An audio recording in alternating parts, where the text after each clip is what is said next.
No matter how many times you tell them, they're going to say, you never told me that. So just do you have it going out in an email? Do you have it going out in a text message, a group meet, some kind of phone call, a Facebook post? How are you communicating with your agents of communicating where they need to be and when?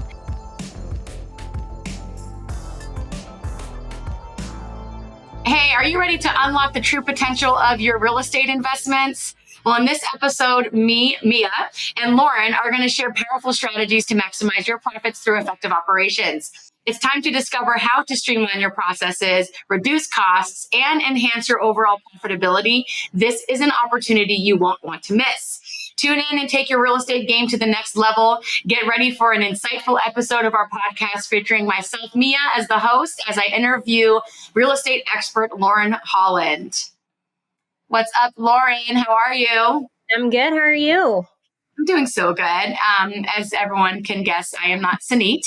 However, I am cosplaying as Sanit today, and we'll be interviewing Lauren. I am the director of team production for Reside, and Lauren is the director of team operations. And today I want to pick your brain a little bit about how teams can maximize their profit through operations, which you are incredible at, and the back end of that, and you are amazing to watch work and all of the processes that you do day in and day out. So it'll be cool to pick your brain a little bit today. Before we get started, can you tell me a little bit about you, who you are, let the people know what you're about? Yeah. So I'm Lauren Holland. A lot of you know me as Lauren Rathgeb, just changed the last name a few months ago. So I come from the world of operations. I started back in 2018 as an executive assistant and have had all the roles you can really think of, whether it was my title or not. I went into transaction coordination, ran numerous teams across the country, listing management, operations coordinator, liaisoning, and then stepping into, an operations management role that spanned from between 50 and 70 plus teams across the country. Really, my love language is helping others. And I'm really good at figuring out how to scale things and just making things work. So that is how I ended up here at Reside. And that's what I do today, is just client concierging, helping people figure out problems and finding the gaps in their operations so that they too can scale and build a bigger business. Love. And just for all of our listeners out there, this is going to be a heavily biased conversation because I absolutely love and adore Lauren. So, we go back so far too. We've been working together for several years. So prior to us working in Reside, we worked together at another organization that had a similar approach to helping teams scale their real estate business. And so I've watched you, grow throughout the years. And I remember when you joined, I got here because of you. Obviously, I wasn't in Reside yet.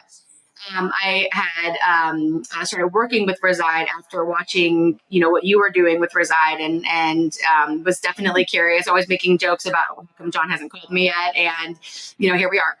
Here we are. But I gotta say, it was even I was like, I won't say surprised, but I was like pleasantly illuminated at really how confident you were at scale. Like I knew that you were like a doer and you were like a get shit done type of person, but watching you operate inside of Reside has been like really, really amazing to see how effective you are in the role.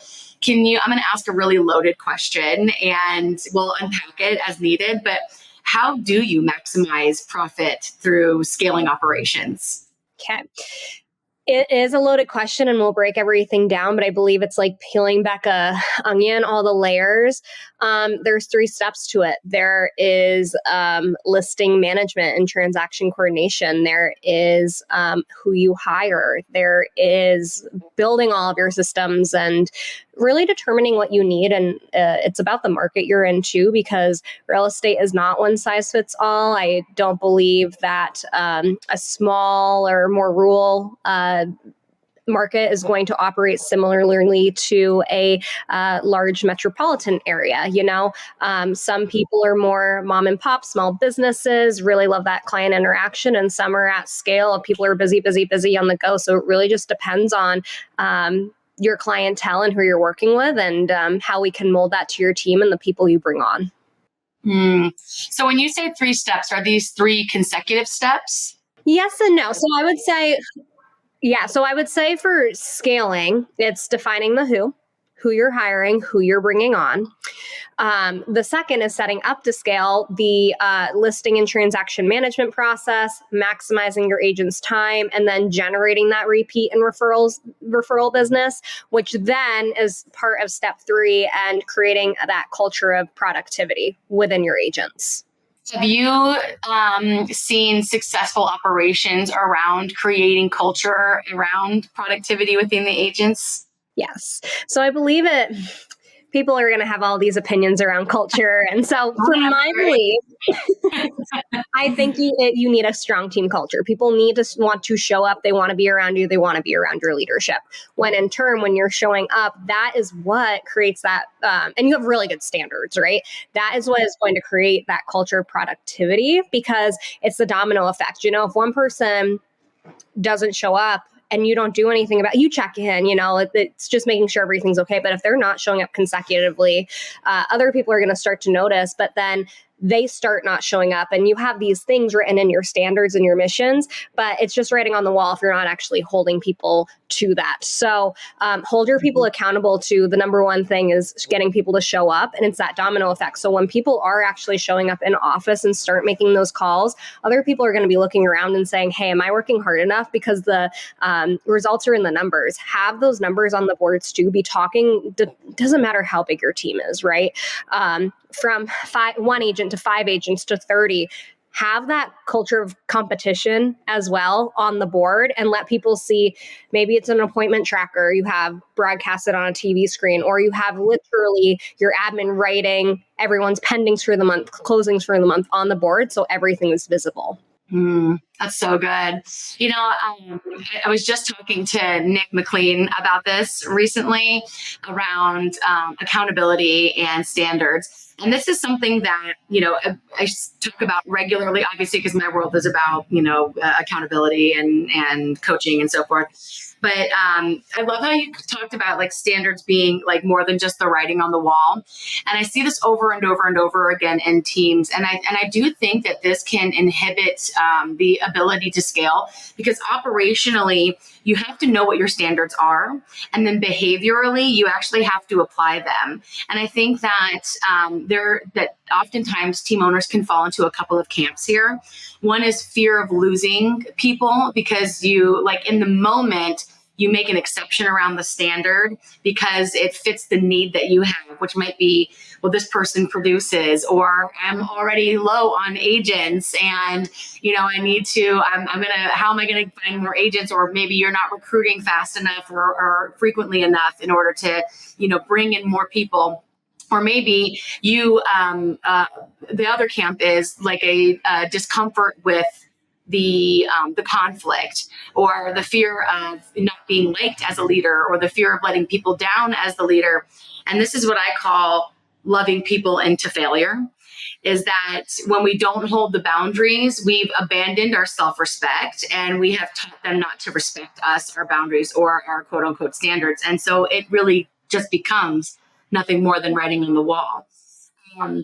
But Nick and I were talking about this the other day around standards, of how you should really simplify what your standards are in terms of like, what are you actually looking at every day? So when we talk about connecting standards to operations, and I know we skipped some steps here because I want to go back to the transaction management, which was your step 1. And then I want to hear the question that you had. But when you connect standards and operations, where do you find team owners are struggling the most to cultivate standards they can hold? I think you hit the nail on the head, or you did, I don't think, in terms of people have a fear of they're going to lose their agents if they say, hey, you have to be in office. Why are you afraid to tell people, hey, come in office and do your job? They have big goals that, you're working. The fundamental thing is we're all working for money, right? That is how we buy food, put food on the table for our families, provide a much bigger life for our families. It's like John talks about, being insurance for your family. So John will talk about go to the board. And so it's really an exercise on goal tracking for the quarter. What's your goal? What's your why, though? What is your why behind everything? And I might just be going off on a tangent now. Back to your original, so get me back on track. But so really, getting your agents to show up, it's not just, hey, I had a doctor's appointment, or hey, whatever the excuse is. Running an exercise that John regularly talks about, John Sheplack, is go to the board. It's a quarterly exercise. It's not just getting to what the goals are each month. I want to hit 5 pendings, but really, what is that 5 pendings? What would those 8 closings do for you and your family? What's the why behind everything? Why are you doing this? You don't have to have kids, or you don't have to have a spouse to be able to hit these. Why are you doing it for yourself? This could be for your parents. This could be for your niece and nephew. But when you're feeling stuck and you're not showing up and you're getting really down on yourself, you probably have this whole psychology figured out that we can go into.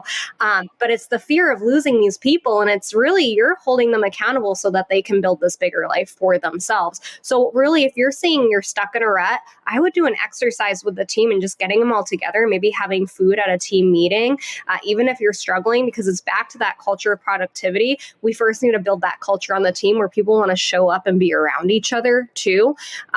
If you're overloading people with meetings, you're overloading people with client or community events, they might not be able to actually focus on their real estate business. But if you're being super purposeful with their schedules and leading them in the right direction so that they build up a past client list and they want to be out in the community and they're building their brand to generate that repeat and referral business, that is creating that culture of productivity, that culture of production that we're talking about. But it all, again, starts with showing up. So the fear, and we'll get back to what Mia was saying about, oh, I'm going to lose them if I tell them to show up. Why are they there in the first place? And we're not just talking about, this isn't, if you don't have an in-person office, we have many teams we work with that are virtual. We call it everyone has a square. Are they showing up to the 8:15 Zoom calls that you have scheduled that they just have to click a link? Yes, and lots of people have school drop-off. How do we work around that? Maybe we shift the time a little bit to accommodate for those people that have school drop-off, but it's really practicing gratitude. How many appointments did you set?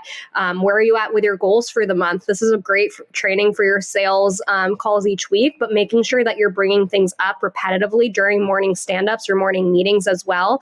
That's going to keep people really engaged, because maybe if they're not showing up, I would do a self-reflection on my leadership too and say, okay, this might be a me problem. How do I get people to show back up? And what do I have to fix or change? And who might be that mentor or that coach for me? Yeah. That was such a big thing when I had my my coaching program, the first one that went from 5 people to 180 people.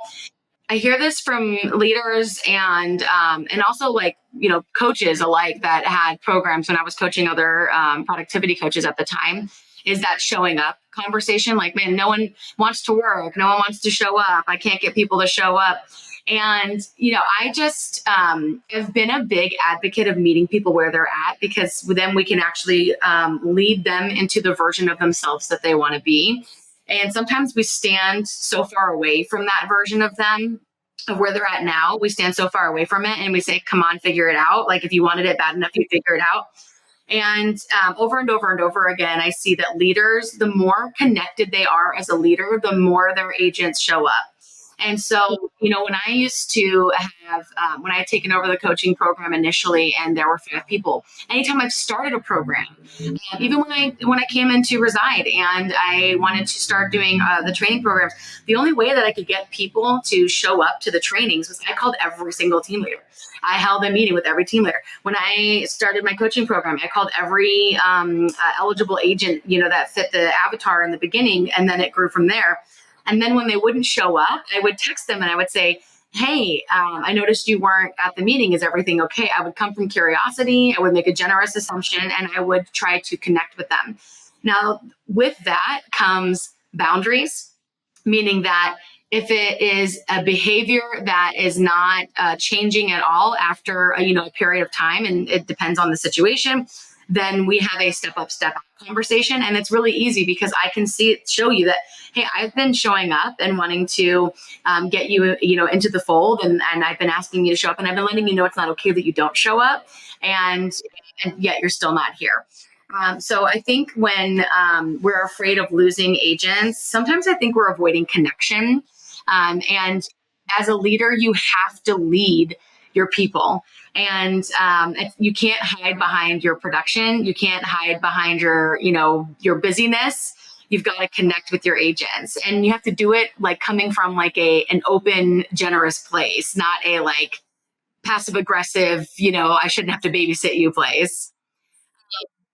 Any comments on that before we move on? Because I would love to talk about the first step. Yes. And it's about showing up, and something you had just said. And you've talked about this. John's talked about this. Sunit, Nick, Preston. A lot of the times we revert to, the agents are lazy. They're not showing up. It's a them problem. They don't want to work. But we can't make people work more than they want to work. And I think that this comes full circle in terms of standards and the expectations of, hey, when you're on my team, this is what I expect. Can you commit to that? Yes or no? Because when you don't hold the standard and you don't hold the boundary, people take advantage. And that might not mean that they are lazy. It could mean that they are lazy. But when you're talking about meeting people where they're at, I think that's really powerful, because we just make assumptions of, they don't want to work, when really something might be going on, or they don't have the skills or training necessary to do what you're expecting of them. So I think when we're talking about leading from the front and how to lead your people, are you a really good communicator? Have you clearly communicated what you expect out of everyone? And that especially means in the database. What does leads look like for you? Nick McLean posted something this morning about, I believe it was so good. And you can probably talk a little bit more about that, more well-versed than I can with your background. But having one lead come in on a round robin system and the quality, and then we're just chasing people, that might not necessarily work. But if you have a batch of leads coming in that agents want to grab, that's more of an opportunity and shiny object for people to gravitate towards your team. So if you're having trouble recruiting and you feel like you don't have the leads, or you feel like you have a really good lead system, but the numbers aren't showing up, the conversion's not showing up, evaluate that. Go in and do a database audit and see what's going on. Well, and John Cheplak says this, and nearly every time I hear him talk, and that's why I think it's so effective, is you should be inspecting the database every single day. I call it the 111. I don't know if he has an official title for it, but the 111 is, 1 hour lead generating for your business, 1 hour lead generating with your agents, and then 1 hour 1 hour of inspecting the database. And when I say lead generating for your business, I mean recruiting. So 1 hour of making recruiting calls, 1 hour of lead generating with the agents, and 1 hour inspecting the database. And I think that I do think we need to stop calling it expectations when they're not being held. Like a way to get honest with ourselves is that you have a nice little wish list that you would like to see people fulfill on your behalf. But an expectation is a two-party interaction. I have to hold the expectation, meaning like I'm holding the boundary and I'm saying this is what I expect. So good. Okay, so let's backtrack here. Let's go to step one, where it was your TC and listing management. Tell me more about that in terms of like, how do I scale? So if I'm a team, maybe I have 1 to 5 agents, maybe we're doing 20 to 30 million in volume annually. I want to get to the next level. Next level would be anywhere from 50 to 75 million for me. And I'm finding that, I've got a TC I pay. I'm not ready to bring someone on full time. So I'm outsourcing, or maybe my agents are doing their own TC. Can you help me kind of fill in like an ABC, like three levels of like, how can I scale? Yes.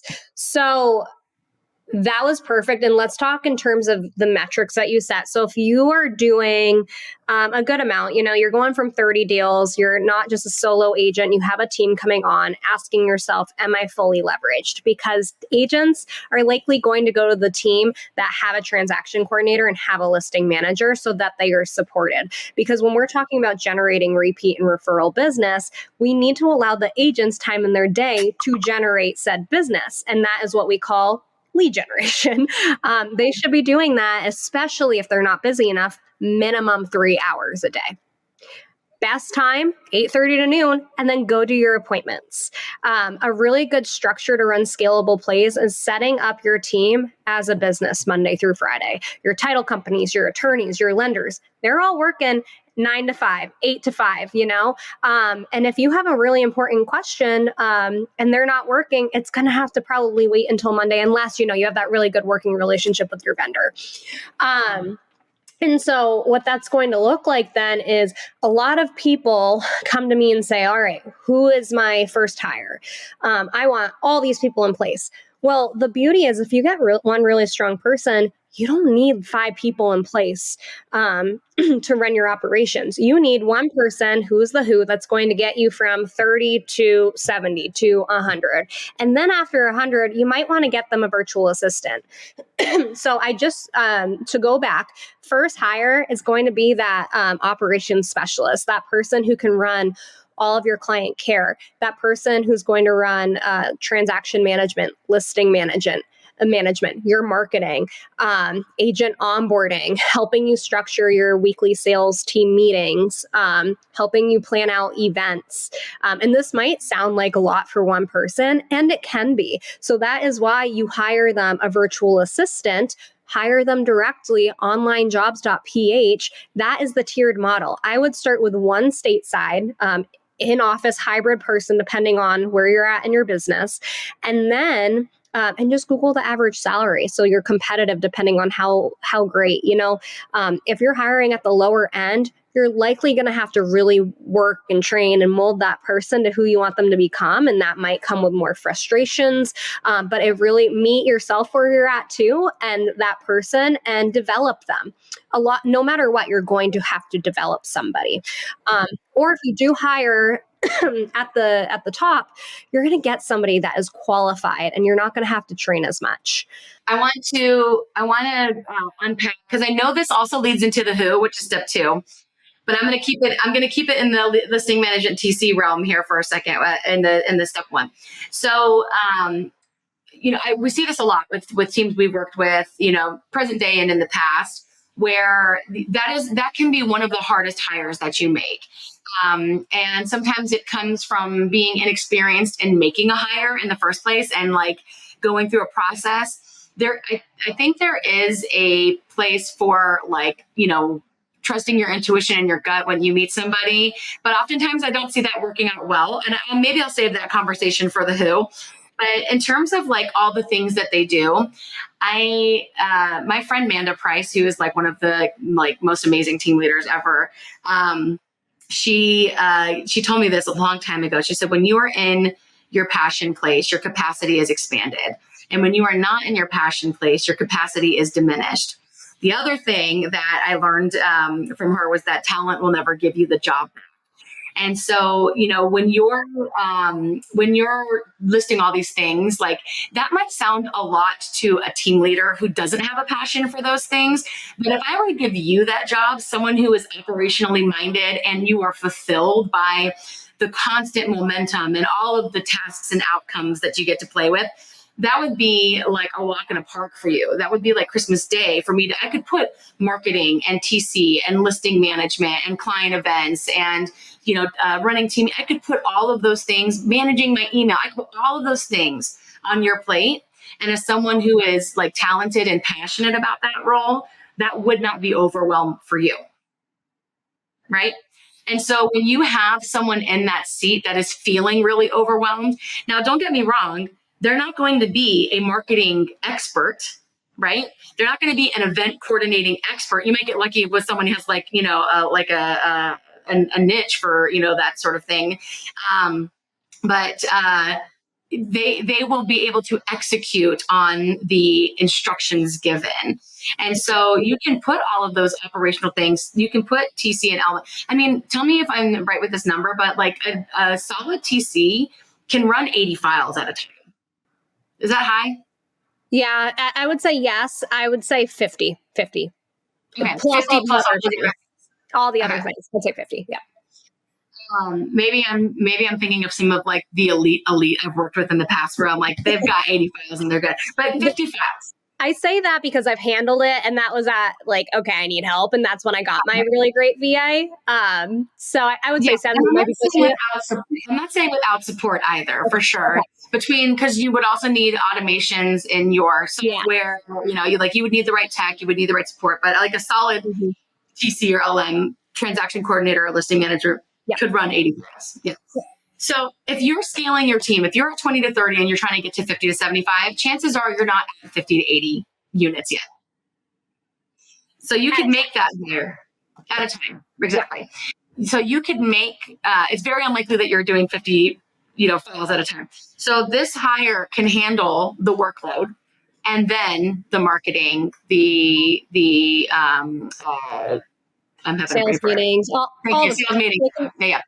The recruiting we haven't even talked about. Oh yeah, we might have different opinions here. I'd love to unpack that with you. Okay. Yeah, that's good. So like systematically, you can scale with one person for a while. Mm-hmm.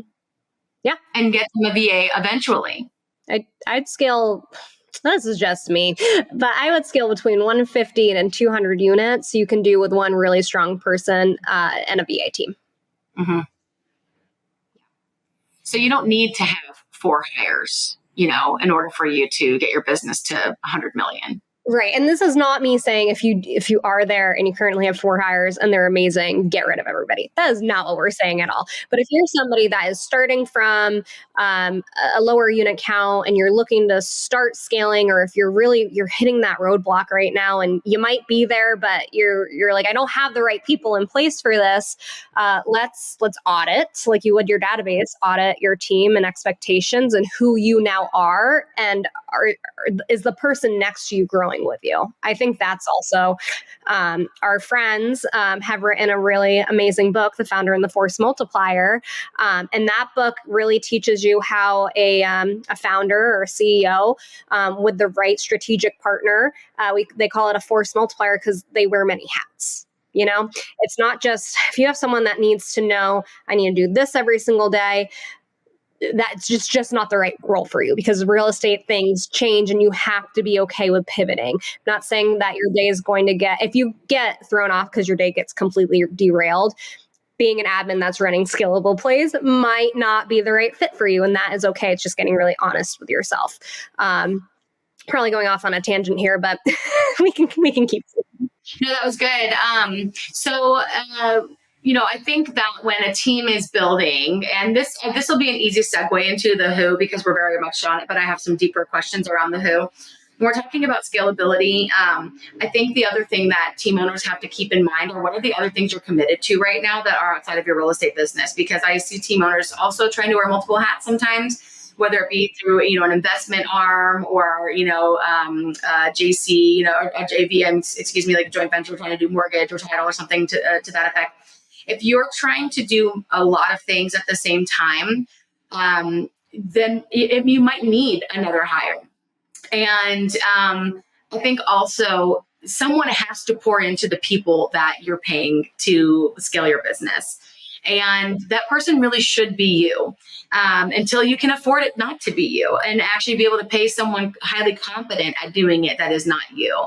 And, I look at Nick and I look at Sunit and I look at Preston, and even though they have multiple things, and John too, even though they have multiple things going on, they're connected. They are highly connected leaders.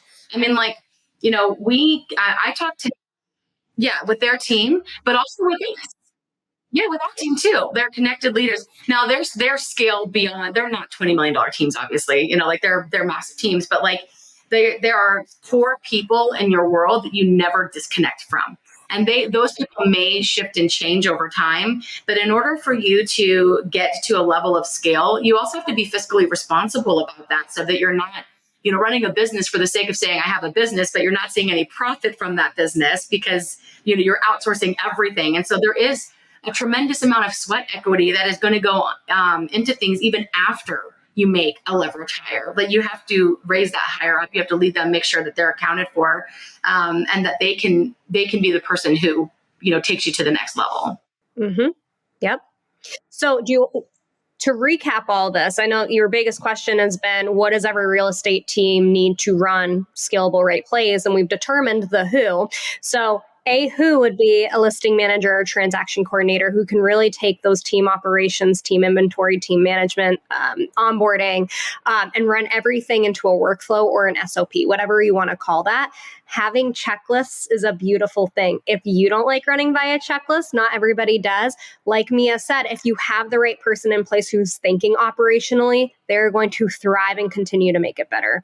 Having programs like we in our business, we use Monday.com. Sunit loves Monday. We have grown to really love Monday as well, because it's just a system that is spreadsheets and charts and can run financials and can run automation. So if you are a transaction coordinator like I was and love automation, and you don't want to write every single email template, or you want to just save yourself some time and have trigger points, you want a program like Monday, open to close, Sisu, that is going to give you that automation. Because the number one thing I see with teams, even at the highest level, if I ask them, how many pendings are you carrying?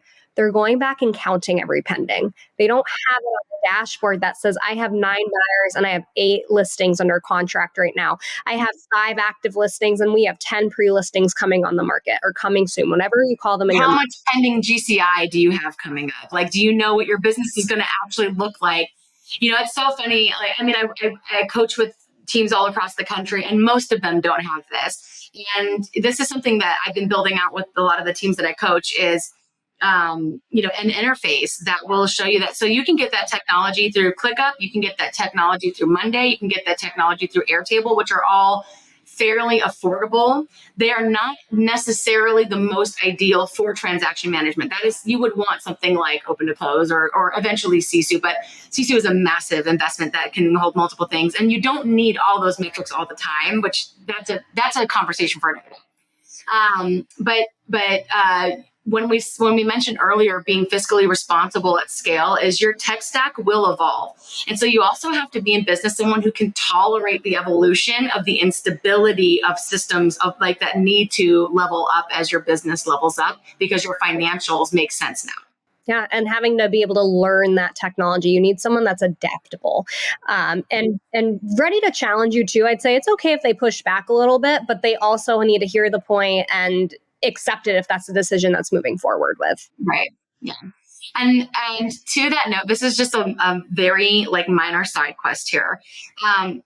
Your technology is going to evolve, but it shouldn't be constantly evolving. You shouldn't be constantly adding tech, like more and more tech, more and more tech. Like there are things that make sense. I have coaching clients that, I'm not going to name names because I know we have relationships with people all over the place. But where like some technology would be really beneficial for their business, but it doesn't make sense right now. And so we put it on the docket, okay, when we hit this number and our goal is to do that within the next 2 quarters or the next 4 quarters, then we will actually demo, that technology, even knowing that we want to make investments, but you don't need every piece of technology. That's a great way to go broke fast and to have no clarity in your business. Yes. Okay. So 2 things here. What pieces of technology should you have and when? And then running through your P&L and determining what you need and what you don't need anymore. Who's looking at their P&L? Raise your hand. Everyone should be looking at their P&L. Yay! Like what I just said, do you have a dashboard? No, my biggest thing that I love to coach on is know your numbers, because numbers tell a story. And when you're having conversations with agents or your team or other coaches, the numbers don't, it's emotional no matter what, but you can have more non-emotionally. You can have a level of indifference because it's just the data. Yes. It doesn't have to be an emotional conversation just because the numbers are right there. You can say, hey, you've been here 5 days out of the week, you've made this many calls and your conversion's this, and this is what your pending count's at. So this can be a positive conversation or a coaching conversation. These conversations do not have to be negative at all either. But when we're talking about running through the P&L, it's looking at each item, line item by line item, and going through, do you need that Mojo account? Do you need that ad spend? Do you need XYZ? What's the usage on this technology you're providing? Like, do you have Vulcan right now, but no one on your team is calling expireds? Yep. So let me know. So this can be a collaboration of, you need a CRM. I'd say no matter what, you need a CRM. We love Follow-Up Boss. That's what we coach our teams to. Some kind of IDX, Sierra Interactive, Ylopo, great ways for leads to come into your website. You don't need a transaction management system right away. I'd say that is a piece of tech that you add on once you've hit a certain level of profitability. So we have CRM, we have IDX. This isn't a tech stack, but you need a who. You need a person, an integrator running these items. So that's an expense. Facebook, which is free to run your social media and your ads, and creating a team page. What else would you say? Some sort of, I would say like a Canva, like something to like put graphics or even videos together, things that you're going to use for your buyer consultation, your listing presentation. Like if it's $13 a month, I think that's like a very justifiable, item to have in a tech stack that can do a lot for you with a little bit of money. Yep. Is some kind of newsletter program that sends things out. Right. Now, Sunit would also probably say, and Sunit, if I'm wrong here, call me out on the next podcast, but I feel like Sunit would also say like a MailChimp, like something where you would start, distributing newsletters too. Yeah, and Preston uses one that he really likes. Can't think of it off the top of my head. Is it Flowdesk? No, it begins with an S, and it's going to come to me after this call, but... But some way to do distribution of your emails. And I hope maybe Cindy's already done a podcast on this, or maybe he can, but he and Preston are so educated on, how to send the emails out, and, and which domain to send it from, and how to get better open rate viability. And so there's a lot of things that go into that conversation, which we could probably spend an entire podcast talking about. But you should be building up your client list, and whoever you're selling to, whatever it is you're selling, you should have a client list that is regularly hearing from you. And hopefully your CRM can do a lot of the heavy lifting around that. But that also, I know that there's some potential backlash on that, depending on what you're sending and the deliverability and who you're sending it to. So I'll leave that in Sunit's hands. But I do think having a way to send out emails, like a MailChimp, is in there too. It's really bugging me. I want to say ServPro, but I think that's just like a company that I see. I think it's a strong company. Okay, so getting to the tech stack, and let's wrap it up here with, so we talked about the listing and transaction management, step 1, the who is step 2, and then you said step 3 was like the systems and procedures. Yeah, that's just creating the culture of productivity. So the structure of everything is the admin running the plays every single day. They're in the office. They're making sure everyone is where they need to be. They're following up with clients. And, we could do a whole podcast on listing and transaction management and what that workflow is going to look like. But, it's really powerful if you're getting even the admin showing up on those morning calls, because again, if it's a virtual team or you don't have an expectations of agents to be in office until a certain time, it's always really powerful for people to be calling together. But if that is just not an option, or life happens, everyone has a square. That is a Zoom call, because you might have multiple office locations as well. You don't want those other people feeling lonely or on an island. So get everyone together on one Zoom call. Go through what you're grateful for. Go through your appointments that you set or met. What's your calling focus for today? No agent left behind. Who doesn't have a pending on the board? Again, it doesn't matter if you have one agent to 30 plus agents. What open houses do we have coming on that week? Everyone rallying around each other to help somebody get that client, script with each other. And then getting into lead generation. And the reason I bring up this structure is because while the agents are lead genning, the admin has time to go do all the minutia and take the 80% off of their plate. So they can be following up with the title companies. They can be following up with the lenders. They can be calling past clients, or they can be calling the sellers every single Tuesday down a list and just saying, even if they don't have an update, hey, just calling to check in. Really just that touch means a lot to people. They can be sending emails out and just following their checklist and doing their job, so the agent has one last thing to think about and can just go out and be a good agent and building their brand and getting more business. Yeah, so good. Is there anything I didn't ask you today about how to effectively scale your business through operations and maximize your profit? I think the one thing that I didn't talk about too much is communication, having a communication cadence. We talked about leadership with communication, but that cadence goes to agents. That reminders. Everyone needs a reminder, no matter how many times you tell them, they're going to say, "You never told me that." So just do you have it going out in an email? Do you have it going out in a text message, a group meet, some kind of phone call, a Facebook post? How are you communicating with your agents of communicating where they need to be and when? Can we unpack it for a second? The communication piece. Yeah. Because Matt Smith said this at Maverick, and this is something I've subscribed to for a very long time, but I love that he like put a number on it. He said if you haven't told it to him 7 times, you didn't say it at all. And I don't know if that's the actual scientific number, 7 times. Is it actually 7? Okay. I've heard that. Yeah. I've never seen the cited research, but the sentiment, the anecdote rings true for me as well as the sentiment. And I think it's really helpful for people to understand, because that is a grievance that a lot of team owners have, is like, I'm tired of repeating myself. I'm tired of saying the same thing over and over and over again. They don't listen. They never listen. And, I hear this from parents. I hear this from team owners. We have to remember that there is so much noise, and not just like in general. We're in a generation where there is nonstop noise, whether it be social media, whether it be all the little fires that they have to put out, their economic state. Most agents that are not, their business is not where they want it to be. If they are financially struggling or it is violating one of Maslow's hierarchy of needs. So when they're financially struggling, it impacts all of the most, like, the survival needs that we have. And so we get into a parasympathetic nervous state, like our parasympathetic nervous state activates, and we get into flight or fight. And so you have to understand that when people are struggling like that, most of them are in an emotionally dysregulated state, and we have not been given coping skills on how to regulate in that place. Like, most people don't even know what I'm talking about. And which, I learned that from, let's talk about it. But so it's not because they don't want to, and it's not because they can't, and it's not because they just inherently don't like listening to you. And I'm not saying that that's never the case, but it rarely is the case.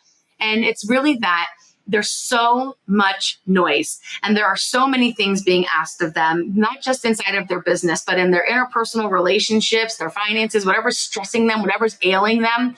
There's so much noise. And so the repetition is not about they're not going to get it unless I say it 7 times. It is saying it enough times so that you can catch one of those opportunities where it will stick. And that it will stay in front of them. You're being the squeaky wheel who's going to get the oil. And by the way, what you're also doing when you deliver that well is you are exemplifying that you care, which will make them feel connected to you, which will make them show up more because they want to be close to the person who they feel connected to. And so I think that it's a benefit all around. So just make sure that you're repeating the things that you want to see happen in your team. Yep. And that is how you scale connection and culture. It is. And production, it's connection, culture, and production.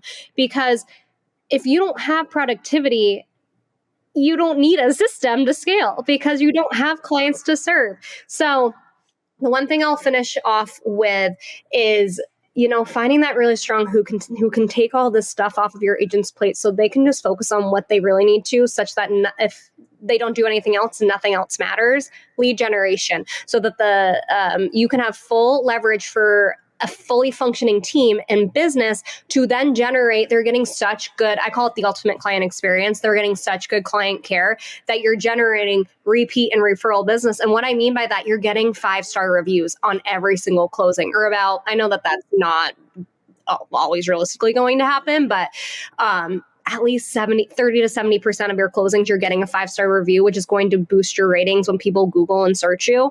You're posting those on your social media. And then also you're going to get repeat referrals from clients, and you're going to get repeat business from your past clients. So if you have production, you have a really good client experience, that is what is going to generate and boost sales on your team. Mm-hmm. So good. So good. Is there anything else that we should unpack before we close off the podcast today? I don't think so, because we could go into a whole nother podcast. I want to. I don't want to coming up on time.